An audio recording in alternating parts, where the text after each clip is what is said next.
Hello, very good morning, students. In your new class, I mean next class. In the previous class, we have discussed about the reproduction from all types of plant and from all parts. We have discussed about one is from seed and second is from stem, and today we will discuss about the reproduction from seeds.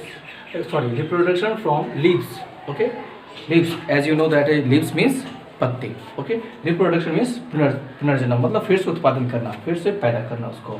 तो देखिए आपका यहाँ पे leaves के द्वारा आज हम reproduction करते हैं. My dear look, this is a bryophyllum. What is this? This is a bryophyllum. Its name is a bryophyllum. इसका नाम है ब्रायोफाइलम. यह एक पत्ते होते हैं, ठीक है, जो कि हमारे घर पे हुआ करता था. ठीक है जी, इस पत्ते को मैंने भी देखा है, शायद आप लोग देखे कि नहीं देखे. उसको घर पे पत्थर चूर का पत्ता कहा जाता था. उसका डिजाइन यही होता था, छोटे छोटे, जैसे कि आपका क्या कहते हैं, गुलाब का गाछ होता है या गेंदा का फूल होता है, उसके साइज में ये भी होता है. लेकिन ठीक है, आप एलोवेरा प्लांट देखे होंगे, एलोवेरा का गाछ, ठीक है, उसी के गाछ के साइज में ये भी गाछ होता है. ठीक है, तो इसका पत्ता इस तरह से डिजाइन फुल होता है. डिजाइन क्या होता है, उसके पूरे मतलब साइड में ना, पूरे एज में, पूरे किनारे में, पत्ते के किनारे किनारे में ये डिजाइन मतलब गैप रहता है, ये गड्ढा बना रहता है. ये सब गड्ढा बना रहता है पूरे पत्ते के किनारे किनारे में. ठीक है, ये जब तक जिंदा है तब तक मतलब बहुत फायदेमंद है, बहुत इससे प्रॉफिट होता है. देखिए इस पत्ते का नाम है ब्रायोफाइलम. ठीक है, इससे ही देखिए आप क्या लिखा हुआ पॉइंट आपका, रिप्रोडक्शन फ्रॉम लीफ. अब इससे लीफ से हम रिप्रोडक्शन क्या करेंगे, क्या करेंगे, न्यू प्लांट लाएंगे. इस लीफ से हम न्यू प्लांट लाएंगे. किस तरह से? देखिए ये जो जितना पॉइंट देखे हैं. अच्छा हाँ बाबू, आप लोग आलू देखे ना, आलू में भी कहीं कहीं पे ढेर सारा वो क्या कहते हैं, डीप होता है, खड्डा होता है, छेद होता है. ठीक है, उस जब आलू की सीजन आती है लगाने की, तो उसके पॉइंट पर से काट करके उसको लगा दिया जाता है, बस वही से गाछ आ जाता है. सेम टू सेम इसी तरह होता है कि पत्ते के साइड में ना डीप होता है, खड्डा होता है. जब यह पत्ता चाहे गाछ में लगे रहे, चाहे मतलब अभी जवान ही है पत्ता, यदि कि गलती से गिर जाए, मतलब टूट के गिर जाए या कोई तोड़ के गिरा दिया, अपने आप गिर जाए, तो पता है क्या है, ये जितना भी गैप है ना, जितना भी गैप है, इन सब की जगह से एक न्यू रूट निकलता है, न्यू बेबी प्लांट निकलता है बाबू. ये जितना गैप देख रहे हैं, एक पत्ते में करीब 10 गाछ निकल सकता है, 10 गाछ बन सकते हैं. ये 1 गैप, 2 गैप, 3 गैप, ये जितने भी गैप है, उन सभी गैप से ऑटोमेटिकली अपने आप जो है ना बाबू, उससे क्या निकलता है, नीचे रूट निकल जाता है, ऊपर में शूट निकल जाता है. तो यही था आपका रिप्रोडक्शन फ्रॉम लीफ. ठीक है, इस लीफ का नाम क्या है, ब्रायोफाइलम. मैं पूछूंगा अभी क्लास में. ठीक है, ठीक. अब नेक्स्ट टॉपिक है बाबू, ये तो आपका खत्म हो गया, रिप्रोडक्शन फ्रॉम ऑल पार्ट्स. अब हम आपका न्यू टॉपिक है आपका, व्हाट इज द क्रॉप. ठीक है, आपका न्यू टॉपिक है व्हाट इज अ क्रॉप. फसल किसे कहते हैं, फसल किसे कहते हैं, क्रॉप मीन्स फसल, अनाज, गेहूँ, चावल, मक्का, हम लोग जो खाते हैं घर पे जो आता है, उसी को हम क्रॉप्स कहते हैं, फसल कहते हैं. देखिए कहते हैं व्हेन अ प्लांट गाछ, when a plant is grown in large quantity, जब किसी प्लांट को, किसी पौधे को अधिक मात्रा में उगाया जाए, जैसे कि गेहूँ की जब क्या कहते हैं बुआई होता है, गेहूँ जब लगता है या सरसों लगता है, जब मक्का लगता है, तो क्या सिर्फ एक ही गाछ लगता है? नहीं, पूरे फील्ड में ढेर सारा लगता है, ढेर सारा, 1 बोरा 10 बोरा आता है, छीटा जाता है पूरे फील्ड में.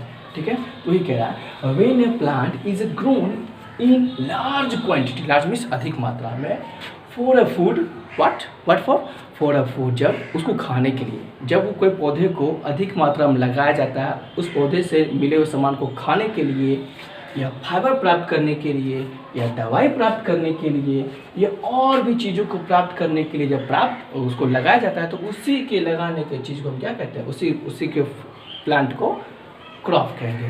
क्या कहेंगे? क्रॉप कहेंगे. देखिए फाइबर था ना, आप लोग जूट के बारे में सुनेंगे, संठी का गाछ देखे होंगे आप लोग, संठी है ना, संठी जो हम लोग दिवाली में कपाती खेलते हैं, उससे पता क्या फाइबर निकलता है ना, उसके रस्सी से आप लोग देखेंगे सूती का रस्सी बनता है, तो वो हो गया फाइबर आपका. फूड तो हम लोग जानते ही हैं, मक्का लिए, गेहूँ लिए, चावल लिए, सब फ्रूट में आ गया, फाइबर हो गया. मेडिसिन जैसे आपका तुलसी गाछ हो गया, एलोवेरा प्लांट हो गया, है ना, नीम का गाछ हो गया, ये सब प्लांट ही तो है, ट्री ही तो है, ये सब प्लांट ही है जब अधिक मात्रा में। और हाँ, मेंथा गाछ आप लोग सुने होंगे, देखे भी होंगे, रोज़ अक्सर आपके खेतों में लगता है मेंथा का प्लांट, है ना, छोटे छोटे लगता है पर बहुत सारा पूरे खेत में लग जाता है। तो मेंथा प्लांट क्या है, मेडिसिन है, ठीक है। और भी बहुत सारी चीज़ें, हम सिर्फ इतना ही नहीं, और भी सारी चीज़ों को, पौधे को लगाते हैं, तो ये सारे पौधे क्या कहलाते हैं, क्रॉप्स कहलाते हैं, ठीक है। Next topic is what is agriculture. Agriculture किसे कहते हैं, द साइंस और प्रैक्टिस, विज्ञान या तो उसके अभ्यास, द साइंस और प्रैक्टिस ऑफ ग्रोइंग क्रॉप्स, ठीक है। क्रॉप्स को साइंटिफिक मेथड से लगाया जाता है, ऐसा नहीं कि आप खेत को जोते भी नहीं, अब गए आप अनाज छींटते हैं, ठीक है, बस क्रॉप्स हो गया, ऐसे नहीं होता है। उसको उस तरीके से पहले खेत को जोतेंगे, 3 फारा चलाएंगे, फिर 9 फारा चलाएंगे, फिर तब जाके उसको छीटेंगे, उसके बाद फिर पानी पटेगा, फिर और पानी पटेगा, फिर खाद पटेगा, उसके बाद फिर टाइम पे बड़ा होगा, फिर उसका कटेगा। तो ये सब क्या साइंटिफिक मेथड है और ये प्रैक्टिस के रेगुलर प्रैक्टिस पे होता है, एक ही बार नहीं, ठीक है। तो इसको कहते हैं ग्रोइंग क्रॉप्स और फार्मिंग। ग्रोइंग क्रॉप्स मीन्स भी हुआ फार्मिंग करना, मतलब खेती बाड़ी करना, तो इज कॉल्ड एग्रीकल्चर, इसी को हम खेती बाड़ी कहते हैं। एग्रीकल्चर मीन्स खेती बाड़ी करना, फार्मिंग मीन्स भी खेती बाड़ी करना, ठीक है। तब इसका देखिए definition, what is agriculture, the science और प्रैक्टिस ऑफ ग्रोइंग क्रॉप्स और फार्मिंग इज कॉल्ड एग्रीकल्चर। समझ गए, तो खेती बाड़ी किसे कहते हैं, एग्रीकल्चर इसी को कहते हैं। नेक्स्ट है क्रॉप्स लाइक व्हीट, लेंटिल्स मतलब दाल होता है, व्हीट, लेंटिल्स, मस्टर्ड मतलब तेल, सरसों है ना, मस्टर्ड ऑयल, सरसों। Crops like wheat, lentils, mustard and gram, चना, आर सोन इन विंटर, ठीक है। इन सभी चीज़ों को ठंडी में लगाया जाता है in winter season. Crops I repeat it, crops like wheat, lentils, mustard and gram are sown in winter season and harvested in spring season. Spring means वसंत ऋतु, है ना। ये हार्वेस्टेड मीन्स होता है बाबू काट लेना, है ना, फसल को काट लेना, हार्वेस्टेड मीन्स काट लेना। तो ये लगाया जाता है आपको विंटर सीजन में और हार्वेस्टेड किया जाता है स्प्रिंग सीजन में, ठीक है। तो these crops are called rabi crops. Rabi means rabi होता है, ठीक है, रबी और खरीफ होता है, इसी को बोलते हैं रबी क्रॉप्स और विंटर क्रॉप्स। इसी को विंटर क्रॉप कह सकते हैं या तो रबी क्रॉप कह सकते हैं। तो रबी मीन्स रबी ही होता है, क्रॉप मीन्स फसल, तो आप इसको कह सकते हैं रबी फसल, ठीक है। क्या कहेंगे, रबी फसल। तो रबी फसल कब उगाया जाता है, विंटर में। कब लगाया जाता है, विंटर में। उसके अंदर कौन सा आता है, व्हीट मीन्स गेहूँ, है ना, उसमें व्हीट आता है, लेंटिल्स आता है, मस्टर्ड आता है और ग्राम आता है। ये सब जिस टाइम में लगाया जाता है वो कौन सा टाइम है, विंटर सीजन, और काटा कब जाता है, स्प्रिंग सीजन में। तो दिस क्रॉप्स आर कॉल्ड, इन सभी फसल को ही हम रबी क्रॉप्स कहेंगे, ठीक है। देख लिए, ये हो गया रबी क्रॉप्स। अब देखते हैं खरीफ क्रॉप्स। बाबू इसमें इंक नहीं है, थोड़ा खत्म हो गया, इसीलिए मैं आपको इससे बताता हूँ बाबू, ठीक है। देखिए, you can watch here. Next, in India, okay, we have discuss about rabi crops.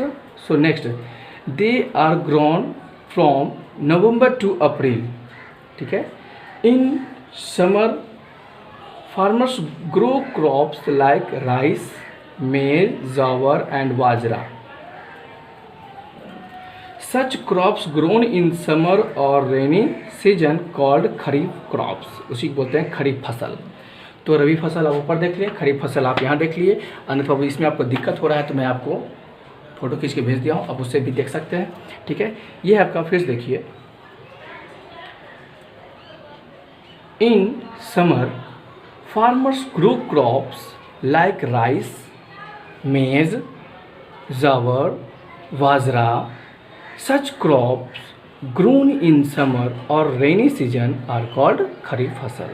तो जिस फसल को हम गर्मी में लगाते हैं, ठीक है, और रेनी में काट लेते हैं,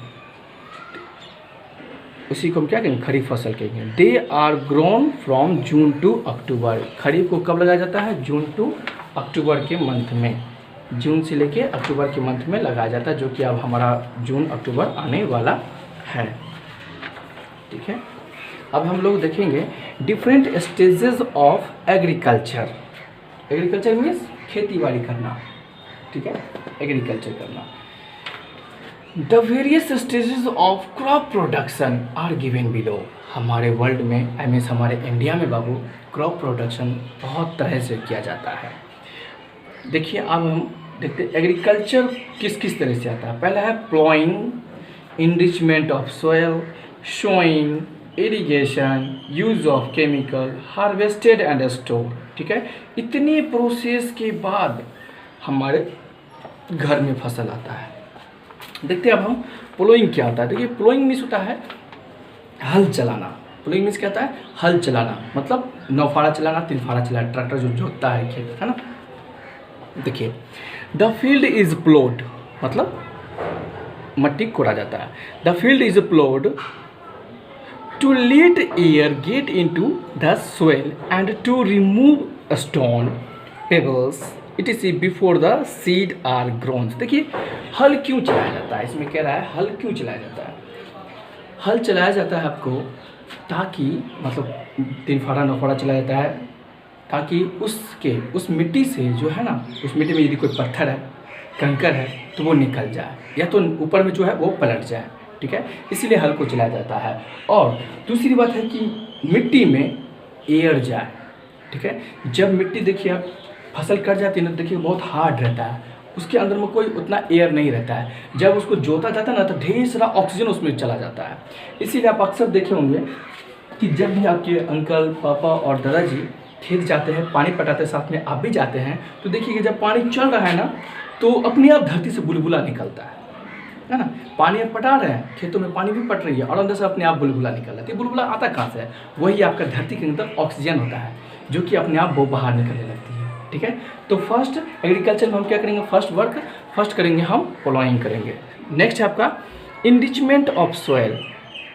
इनरिचमेंट मतलब उसमें हम भरेंगे मिट्टी में क्या, मैन्योर। मैन्योर मीन्स होता है बाबू खाद। मैन्योर मीन्स खाद होता है, पर कौन सा खाद? उसको बोलते हैं जैविक खाद, जिसको बोलते हैं काव डंग, मतलब गाय का गोबर। क्या होता है? गाय का गोबर। काव डंग मीन्स होता है गाय का गोबर। हम उसमें मैन्योर मतलब गाय का गोबर डालेंगे या फर्टिलाइज़र डालेंगे। फर्टिलाइज़र मीन्स खाद, ठीक है। फर्टिलाइज़र का नाम आता है यूरिया आता है, सुपर फॉस्फेट आता है, अमोनियम सल्फेट आता है एंड नाइट्रेट आता है, ठीक है। ये सब आपका मैन्योर के अंदर आता है। Are added to enrich the soil. ये सब खेतों में डाला जाता है, मतलब फील्ड में डाला जाता है, ताकि हम जो भी फसल लगाएंगे उसमें फसल अच्छी तरह से हो और ज़्यादा डेवलप करे, जल्दी से हो, सुचारू हो और स्वस्थ हो, ठीक है। इसीलिए हम लोग उस खेत में मैन्योर डालते हैं। Next is showing. Showing means होता है बोना, मतलब रोपना, है ना। हम लोग नहीं एक एक दाना लेकर रोपते हैं, गाछ लेकर रोपते हैं, बोना, ठीक है। शोइंग मीन्स बोना, मतलब बिच्ची को बोना। देखिए हेल्दी सीड्स आर सोन। सिर्फ स्वस्थ बीज ही बोया जाता है, सिर्फ स्वस्थ बीज ही बोया जाता है, healthy seeds. Sufficient space are left in between the seeds so that they get warmth, air and water as required by them to grow। मैंने आपको पीछे क्लास में बताया था कि किसी भी प्लांट को जर्मिनेट होने के लिए आपको तीनों चीज़ चाहिए, एयर सफिशिएंट चाहिए, वाटर सफिशिएंट चाहिए, वार्मथ सफिशिएंट चाहिए, ठीक है। मैंने ये तीनों चीज़ बताया था। तो देखिए एक चीज़ और भी है, अब जब भी हम कुछ लगाते हैं कोई भी फसल, तो हम साथ साथ नहीं सटा के लगाते हैं, ठीक है। सटा नहीं लगाते हैं। कहीं पे गलती से जब छिड़ते हैं तो कहीं गलती से एक दो मक्का का गाछ, गेहूँ का गाछ एक ही साथ हो जाता है, वो गलत बात है। देखिए हम सटा के देखिए करेंगे ना तो इसको फ़ायदा नहीं होगा। इसका पानी ये ले लेगा, इसको धूप नहीं मिलेगा, उसको पानी नहीं मिलेगा, उसको हवा नहीं मिलेगा, इसीलिए क्या होगा, मरने लगेगा। इसीलिए हमें हटा के सीड्स को लगाना चाहिए। एक यहाँ लगा, एक यहाँ लगाओ, एक वहाँ लगाओ, एक वहाँ लगाओ, एक वहाँ लगाओ, ठीक है। इसीलिए आप लोग खेतों में देखेंगे कि एक आम गाछ यहाँ है, तो एक आम गाछ वहाँ, एक आम गाछ वहाँ, एक लीची वहाँ है, एक लीची यहाँ है। इस तरह फिर लोग देखेंगे ताकि उसको सफिशिएंट अमाउंट में हर चीज़ क्या एयर मिल सके, वाटर मिल सके, ठीक है। तो बाबू आई थिंक आपको ये क्लास समझ में आ गया होगा, ठीक है। हम लोग फिर नेक्स्ट क्लास में इरिगेशन पढ़ेंगे, यूज ऑफ केमिकल, हार्वेस्टेड, ये सब देखेंगे नेक्स्ट क्लास में। Okay, thank you, see you.